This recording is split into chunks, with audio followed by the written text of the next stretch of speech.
का निर्माण होता है, प्रेम से ही देश का कल्याण होता है। प्रेम से बड़ा काम हो जाता है। कहते हैं ताकत की जरूरत तभी पड़ती है जब कुछ बुरा करना हो। ताकत की जरूरत तभी पड़ती है जब कुछ बुरा करना हो, वरना दुनिया में सब कुछ पाने के लिए प्रेम ही काफी है। क्या कह रहे हैं? ये वैज्ञानिक एक कोटेशन है। ताकत की जरूरत तभी पड़ती है जब कुछ बुरा करना हो, किसी को मारना हो, हत्या करना हो, तो क्या क्या चाहिए? तलवार चाहिए, बंदूक चाहिए, राइफल चाहिए, मशीन गन चाहिए, कितनी चीज चाहिए किसी को मारने के लिए। और किसी से प्रेम करना हो तो कुछ चाहिए, सब कुछ फेंक दो, है ना, और जाके गले से मिल जाओ। और आज ये इतिहास के पन्नों पर है कि तलवार की शक्ति और कलम की शक्ति, दो शक्तियां होती हैं, और तलवार की शक्ति हमेशा कलम की शक्ति से हार जाती है, गिर जाती है। अंबेडकर के पास एक आदमी आया, विरोधियों ने उसको कुछ पैसा दे करके भीमराव अंबेडकर को मारने के लिए जान से भेजा। तो तलवार लेकर के, बहुत मोटा ताजा आदमी, मजबूत आदमी, और वो आया मारने के लिए। शाम के समय था, अंबेडकर जी ऑफिस में थे, कुछ काम कर रहे थे। एक आदमी आया उसको तलवार लेके मारने के लिए, और तलवार उठाया और देख रहा है, कहता है कि मैं तुमको मार दूंगा। अंबेडकर से कि आज तुम्हारा अंतिम समय है, मैं मारने के लिए आया हूं। अंबेडकर उसको ऐसे देखे और बोले कि थोड़ा रुक जाओ, मुझे काम करना है, मैं अपना काम कर दूं तब तुम मार देना। अंबेडकर लिख रहे थे, वो लिखते रहे 10 मिनट, 15 मिनट, आधा घंटा। वो तलवार जो उठाया है ना, वो उठाई है। उसको लगा कैसा आदमी है ये तो लिख ही रहा है, कुछ हमारी ओर देख ही नहीं रहा है। बहुत देर हो गई, उसके बाद उसकी तलवार गिर गई जमीन में। वो क्षमा मांगा और कहा, सर, जो जीना जानता है उसको मारने वाला कौन है? जो जीना जानता है उसको मारने वाला कौन है? तो क्या है? एक है तलवार की शक्ति और दूसरी है कलम की शक्ति, प्रेम की शक्ति, क्षमा की शक्ति, दया की शक्ति। बुद्ध के पास बड़े बड़े खूंखार जाते हैं, उंगली माल, सब लोग सुने हैं, देखे होंगे, पढ़े होंगे। उंगली पंडित लोग विरोधी बन के उसको बहुत कष्ट दिए।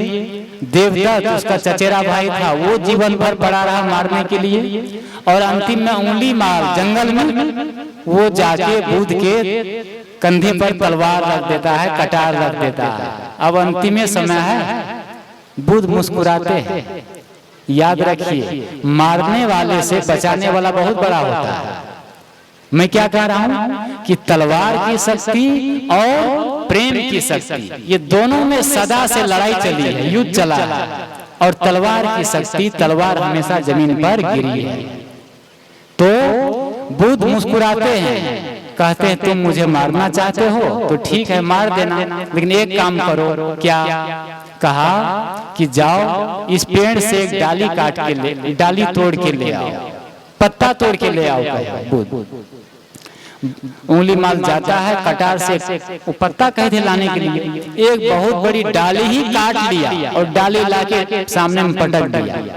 उंगली माल ने कहा, लो, पत्ता मांगे थे 2 ठो, मैं डालिए काट के ला दिया, इसमें सैकड़ों पत्ते हैं।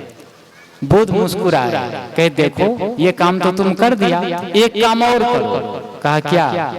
कहा इस डाली को जहां से काटे हो ना, वहीं पर ले जाओ और जोड़ दो। जहां से काटे हो डाली वहीं पर ले जाके फिर से लगा दो, वहीं पर लगा दो। उंगली माल उठाया और जाने लगा, उतना ही में उसका पांव रुक गया। उंगली माल ने कहा ये नहीं हो सकता, जहां से काटा हूं, तोड़ा हूं इसको, फिर वहीं कैसे जोड़ा जा सकता है? जा सकता है? उंगली माल ने कहा कि अब ये जोड़ा नहीं जा सकता है, पुनः उसी में इसको फिट नहीं किया जा सकता, ये असंभव है। बुद्ध ने कहा जब तुम किसी को जीवन नहीं दे सकते, ठीक है ना, किसी को जोड़ नहीं सकते, तो तुम्हारा मारने का, काटने का, तोड़ने का कोई अधिकार नहीं है। फिर 10-15 मिनट का सत्संग चलता है, बुद्ध बोलते हैं और उंगली माल की तलवार जमीन पर गिर जाती है, वो चरणों में गिर जाता है और बुद्ध के भिक्षु बन जाते हैं। ये मैं कह रहा हूं इसलिए सही है? नहीं, ये इतिहास के पन्नों पर है, आप लोग बहुत लोग देखे होंगे। तो ये क्या कह रहा हूं, ताकत की जरूरत तभी होती है जब कुछ बुरा करना हो, वरना तो दुनिया में सब कुछ पाने के लिए प्रेम ही काफी है। रोटी से लेके मुक्ति तक कैसे मिलेगी? प्रेम से, प्रेम से। इसीलिए कहते हैं प्रेम ही देश का आजादी का पैगाम होता है। अगर हम आजाद होना चाहते हैं तो क्या करना पड़ेगा? प्रेम करना पड़ेगा। हमारा देश, भारत देश जब गुलाम था अंग्रेज लोगों का, अंग्रेज शासन कर रहा था, और देश के बड़े बड़े वीर जवान सब लोग प्रेम से बोलो सतगुरुदेव की जय, सतगुरुदेव की जय, सतगुरुदेव की जय, सतगुरुदेव की जय, संत दाता साहेब की जय, सतगुरुदेव की जय, सतगुरुदेव की जय, सतगुरुदेव की जय, सतगुरुदेव की जय। सभी लोग अपने अपने स्थान ग्रहण कर लें, सभी लोग बैठ गए। बोलो सतगुरु कबीर साहिब की जय।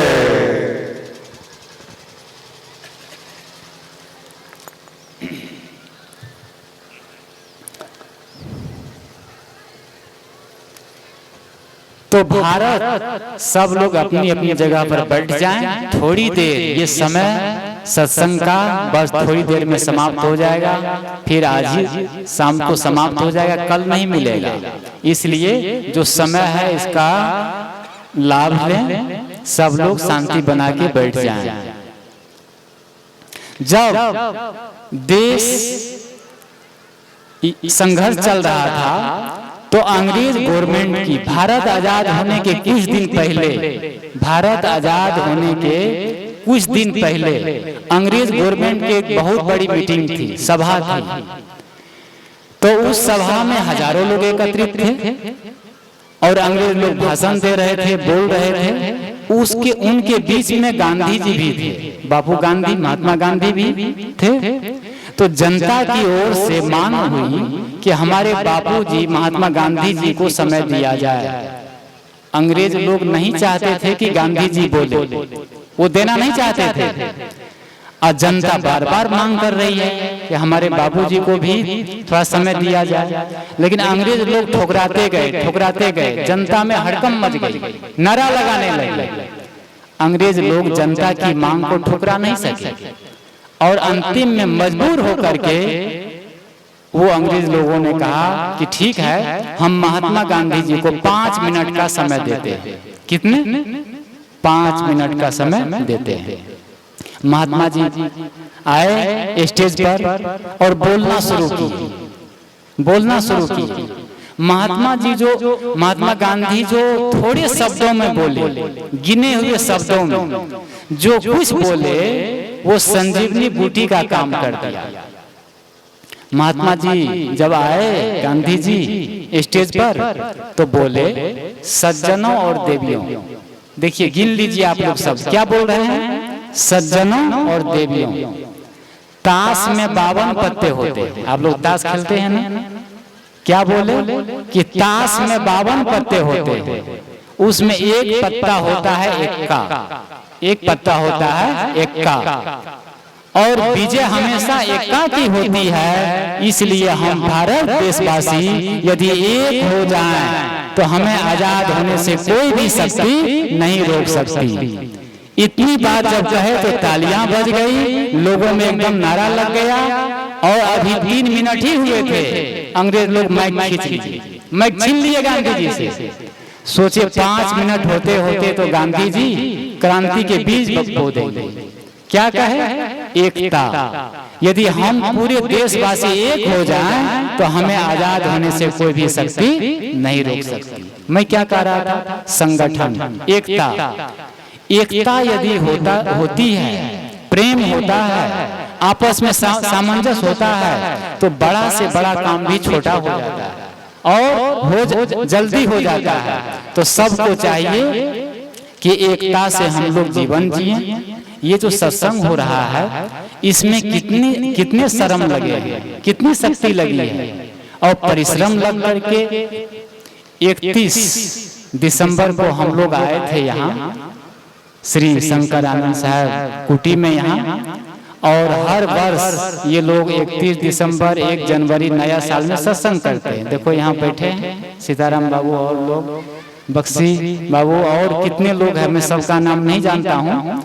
तो हम लोग यहाँ आए थे और 1 जनवरी को सुबह थोड़ी मीटिंग हुई थी।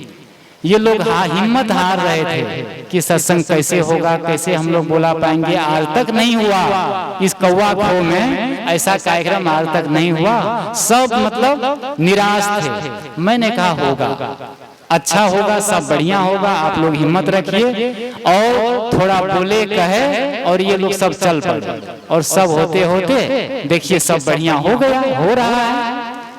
तो ये क्या है? एकता, संगठन, हिम्मत। हम जो उद्देश्य रखते हैं, जो लक्ष्य बनाते हैं, उसके लिए समर्पण, शक्ति और अर्थ, ये 3 चीज की जरूरत होती है। और तीनों को करने के लिए कुछ हमें देना पड़ता है, कुछ त्यागना पड़ता है, दान, धर्म, परोपकार करना पड़ता है। पूरी प्रकृति जो है, प्रकृति देती है। हवा क्या दे रही है? हम हवा ले रहे हैं, जहाँ बैठे हैं ऑक्सीजन, ठीक है ना? ऑक्सीजन से हमारा जीवन चल रहा है। हमें भोजन न मिले तो हम 2 दिन, 3 दिन, 5 दिन भी रह सकते हैं।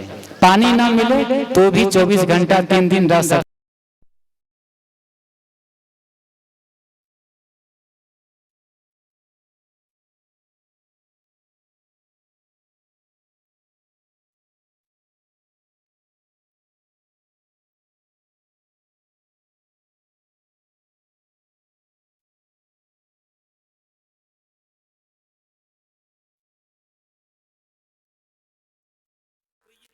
प्रकृति से हमें कुछ मिल रहा है। हम सबको भी चाहिए कि कुछ हम करें, कुछ दें। अपने लिए तो पशु भी जी लेते हैं, लेकिन इंसान वह है जो दूसरों की आवश्यकता भी महसूस करें, दूसरों को भी कुछ दें, दूसरों को सहयोग करें। उन्हें कहते हैं मनुष्य, मानव। इसलिए हम लोग का भी धर्म है सबका कि एक दूसरे को हम सहयोग करें। सहयोग शरीर से हो सकता है, वाणी से हो सकती है, भावना से हो सकती है, पैसे से हो सकता है, कपड़े से हो सकता है। तो जिस समाज में हम रहते हैं वहाँ सहयोग की भावना रहेगी और कुछ करने की भावना रहेगी, देने की भावना रहेगी, तो आपका समाज, आपका परिवार बहुत जल्दी आगे बढ़ जाएगा, सब अच्छा हो जाएगा। एक गांव में बहुत पहले की बात है, आग लग गई, जेठ का महीना था और हवा चल रही थी, आंधी चल रही थी, आग लग गई, गांव में आग फैल गई और विकराल रूप ले ली। दवा नल, लोग पानी से आग बुझाते, पानी दे दे करके। ये दमकल तो था नहीं पानी टंकी कि मंगा लो।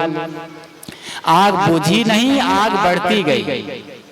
तो सब लोग बुझा रहे थे। एक तालाब था, उस तालाब पर एक पेड़ था, तालाब के पास उस पेड़ पर एक बंदर रहता था और एक चिड़िया, ठीक है ना?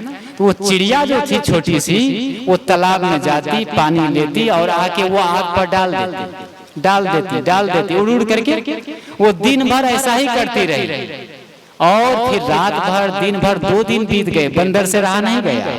बंदर ने कहा, रे चिड़िया रानी, तुम्हारी चोंच में 2 बूंद पानी नहीं आता। बड़े गौर से सुनिए क्या कहते हैं। रे चिड़िया रानी, तुम्हारी चोंच में 2 बूंद भी पानी नहीं आता है, क्या इससे आग ना बुझे? क्या कहते हैं, आग बुझे या ना बुझे ये मैं नहीं जानती, लेकिन इस गांव का ये आग लगने का जब इतिहास लिखा जाएगा तो मेरा नाम आग लगाने वालों में नहीं, आग बुझाने वालों में लिखा जाएगा। क्या बोले? मेरा नाम आग लगाने वालों में नहीं, किसमें? आग बुझाने वालों में। मैं आप लोग से पूछता हूं, सभी देवी देवता से, आप लोग अपना नाम किस में लिखाना चाहते हैं? आग लगाने वालों में कि आग बुझाने वालों में? आग बुझाने वालों में। कहते हैं जला सको तो दीप जलाओ, दिल को जलाना मत सीखो, है ना? जला सको, लगा सको तो बाग लगाओ, है ना? आग लगाना मत सीखो, और जला सको तो दीप जलाओ, दिल को जलाना मत सीखो। हम ऐसे बोल देते हैं कि दूसरे का दिल जल जाता है, दूसरे का दिल दुख जाता है, मन दुख जाता है। आप ऐसा ना बोले कि दूसरे का दिल आग हो जाए, आप ऐसा बोले कि आग दूसरे का दिल बाग बाग हो जाए, खुश हो जाए, बढ़िया हो जाए।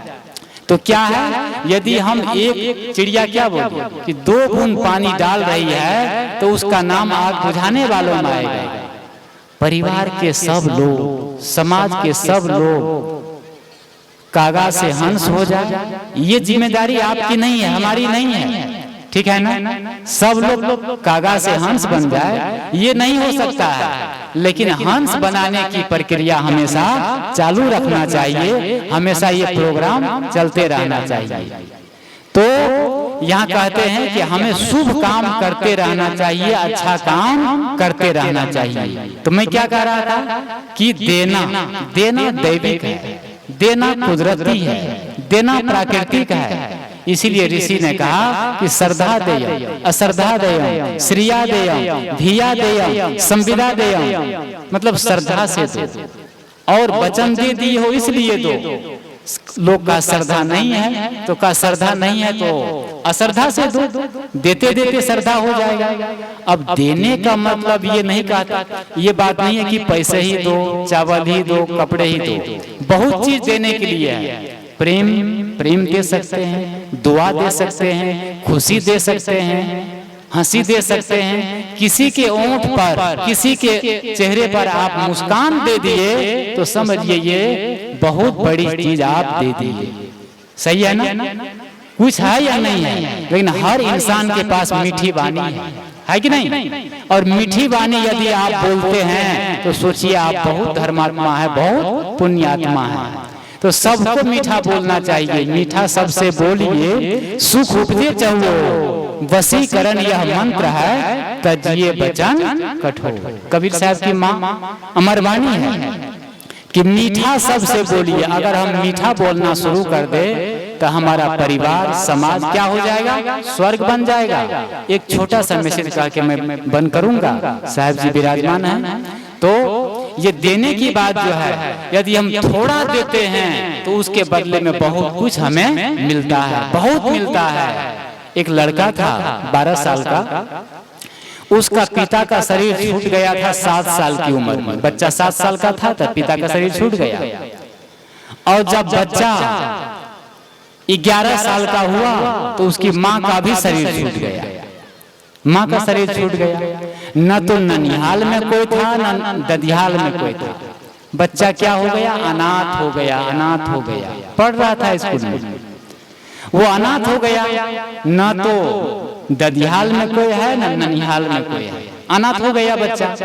लेकिन वो लड़का बच्चा 12 साल का, वो संकल्प करता है कि मेरा कोई नहीं है इस दुनिया में, लेकिन मैं स्वयं को अनाथ होने नहीं दूंगा।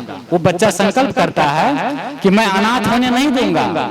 अभी जिस घर में हम लोग का निवास है, वहाँ के बच्चे अभी कल से आए हैं हम लोग, वहाँ है सारे बच्चे आ करके अभी तक में कम से कम 10 बार बंदगी कर लिए, और इतना बढ़िया मुस्कान, इतना संस्कार। तो कहते होनहार बिरवा के होत चिकने पार।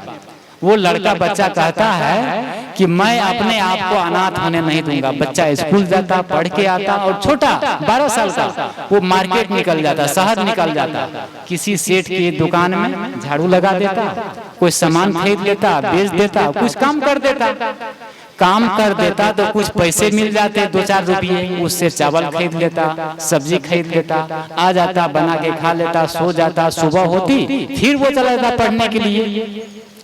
पढ़ने जाता और फिर आता, फिर शहर में काम करने चला जाता शाम को, और जो कुछ मिलता उसको उससे निर्वाह कर लेता। ठीक है ना। ऐसा करते करते बहुत दिन बीत गए। एक दिन ऐसा हुआ जब शाम को काम करने गया, उस शहर में गया, तो कोई काम नहीं मिला। कोई काम नहीं मिला तो कोई पैसा नहीं हुआ, तो आया और भूखे पानी पी के वो सो गया, पानी पी के सो गया। और फिर सुबह उठा, स्कूल चला गया, फिर शाम को आया, फिर मार्केट गया, फिर काम खोजने गया, फिर भी काम नहीं मिला। पहला दिन तो भूखे सो गया, दूसरे दिन भी लौट के आया और पानी पी के फिर सो गया।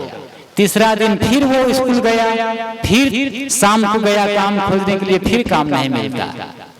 अब 3 दिन का भूखा बच्चा वो सोचता है अब क्या करूंगा, अब तो मेरा शरीर जवाब दे रहा है, चेहरा सूख गया है भूखे प्यासे। अब सोचता है कि अब कुछ मांगना ही पड़ेगा। वो चौथा दिन जाता है शहर में, कोई काम नहीं मिलता है, तो वो सोचता है अब हमको मांगना पड़ेगा। वो जाता है एक शहर में, एक बड़ी बिल्डिंग थी 5 मंजिला का, गेट के पास जाता है, बेल बजाता है, घंटी। जैसे वो घंटी बजाता है वो गेट खुलता है, वो भवन का गेट खुलता है। एक मोटी माताजी, मोटी महिला वो गेट खोलती है। जब वो गेट खोलती है तो सामने में देखती है बच्चा को, तो वो पूछती है बेटा तुम्हें क्या चाहिए। वो माताजी कहती है कि बेटा तुमको क्या चाहिए बोलो। वो लड़का कुछ मांगने ही वाला था, कुछ मांगने वाला था, इतने में अपने आप को संभाल लेता है, कहता है माँ मुझे कुछ नहीं चाहिए। क्या कहता है, मुझे कुछ नहीं चाहिए, आप 1 गिलास पानी दे दीजिए मुझे। वो माताजी भाप गई, माताजी भाप गई कि बच्चा बहुत भूखा है, प्यासा है। वो जाती है घर, अंदर जाती है और उसको दूध था, दूध मक्खन वाला दूध बढ़िया, वो आधा गिलास वाला कांच का गिलास होता है ना, शीशा का गिलास, 1 गिलास दूध भर लेती है और आती है और बच्चा को देती है, कहती है लो बेटा ये दूध पी लो। वो बच्चा दूध पी लेता है, दूध पी लिया, और जब दूध पिया तो दूध में 2 शक्तियां, दूध प्यास भी बुझाता है और भूख भी मिटाता है। तो बच्चा दूध पी लिया और जेब में हाथ देता है, कहता है माँ इस दूध के बदले में आपको दूं तो मैं क्या दूं। उस माँ ने कहा बेटा इसमें लेने देने की क्या बात है, आज मैं तुम्हारे काम में आई, कल तुम किसी के काम में आ जाना, इसमें देने लेने की क्या बात है। अब ये चला गया वो लड़का। अब जो घटना घट रही है 25 साल बाद, कितने 25 साल बाद उस महिला को, उस माताजी को कैंसर की बीमारी हो गई, कैंसर की। अब वो बहुत दिनों तक इलाज करा रहे हैं, यहाँ वहाँ बड़े बड़े हॉस्पिटलों में, महानगरों में, बीमारी ठीक ही नहीं हो रही थी। अंतिम में उनकी बीमारी ठीक नहीं हो रही थी। उसके लड़के को पता चला कि मुंबई में कैंसर से संबंधित एक बहुत बड़ा हॉस्पिटल खुला है, वहां ले जाने से माँ की बीमारी ठीक हो सकती है। लड़के ले गए मुंबई। वहां मुंबई जब ले गए, उसका नाम पता एड्रेस सब देखा। उस हॉस्पिटल का मैनेजर, बड़ा डॉक्टर, वो देखा, उसको नाम पता सब वो, और उसको भर्ती कर दिया। और वो मैनेजर ने बड़े डॉक्टर से कहा इस माताजी को जितनी दवा लगे, जो लगे, पूरे शक्ति से अच्छा से इलाज करो, इसको ठीक करना है। बस वो भर्ती हो गई। 3 महीने लगे। 3 महीने में वो माताजी की कैंसर खत्म हो गया, बीमारी ठीक हो गई, बढ़िया। अब छुट्टी हो गई तो माताजी काउंटर में आ गई, एक जगह बैठी थी, उसके 2 बेटे थे। अब ये प्रतीक्षा कर रहे थे बेटे माताजी कि 3 महीने इतने बड़े हॉस्पिटल में रहे, अब बिल आने वाला। 3 महीने में जितना बिल हुआ ना पैसा, 10 लाख 20 लाख 50 लाख जो भी हुआ होगा, वो बिल आने वाला है उसका। तो माताजी सोचती है कि अब कितना बिल आएगा, बेटा लोगों कितना बिल आएगा, हम चुका पाएंगे कि नहीं। इतना में ही एक कंपाउंडर वो लिफाफा लेकर आता है, बिल लेकर आता है, बड़ा सा लिफाफा। और वो माताजी वो लिफाफा को हाथ कांपते हुए ऐसे वो पकड़ती है कि पता नहीं कितना बिल होगा इसमें। वो लेती है और वो लिफाफा को फाड़ती है। जब फाड़ती है तो उसमें एक छोटा सा कागज था, छोटा सा सादा कागज था, उसमें लिखा हुआ था कि प्यारी माँ, आप बिल की चिंता न करें, आपने इस बिल का भुगतान आज से 25 साल पहले ही चुकता कर दिया है, मैं वही एक गिलास दूध वाला बच्चा हूँ। उसमें लिखा था कि मैं वही एक गिलास दूध वाला बच्चा हूँ। वो कौन था? वही लड़का था जो दूध पिलाए थे एक गिलास। उस माँ ने कहा, देखो आज वही बच्चा है, बेटा को शिक्षा देते हुए कि आज वो पढ़ते पढ़ते इतना बड़ा है ना, हॉस्पिटल का मैनेजर हो गया, डॉक्टर बन गया, और आज मुझे ये इतने लाखों रुपए का बिल एक गिलास दूध में चुकता हो गया। परमात्मा, प्रकृति, विधाता का ये नियम है। जब हम एक सरसों का दाना जमीन में बोते हैं तो धरती माता हमें 1000 सरसों देती है। एक मकई का बीज बोते हैं तो 100-500 मकई का बीज हमें मिलता है। तो हम जब निष्काम भाव से सेवा की भाव होती है, समर्पण की भाव होती है, तो क्या है, पूरी प्रकृति से हमें बहुत मिलता है। तो ये जो धर्म का कार्य है, ये संगठन है, परिवार है, समाज है, हम लोग को अपने मन से देने की भावना और सहयोग करने की भावना, एकता की भावना, संगठन की भावना, प्रेम की भावना बनाए रखेंगे तो हमेशा हम सुखी रहेंगे, परिवार अच्छा रहेगा, सब कुछ बढ़िया रहेगा। कहते हैं सम्मा बुझ जाए तो जल सकती है, किश्ती हर तूफान से निकल सकती है। मायूस न हो, इरादे न बदल, किस्मत किसी वक्त भी बदल सकती है, किस्मत किसी वक्त भी बदल सकती है। लेकिन विश्वास के साथ आप सम्मा जलाए रखिए, सुबह जरूर होगी, ये माहौल बनाए रखिए, ये माहौल बनाए रखिए। ये माहौल क्या है? ये शांति का, प्रेम का, संगठन का, भक्ति का ये माहौल बना है, तो निश्चित ही आपका जीवन सुखी, संपन्न और समृद्ध बनेगा। तो आप लोग बहुत धैर्य से, बहुत ही प्रेम से सुने, इसके लिए बहुत बहुत शुभकामनाएं। इसी के साथ मैं अपनी बात को विराम देता हूँ। साहेब बंदगी।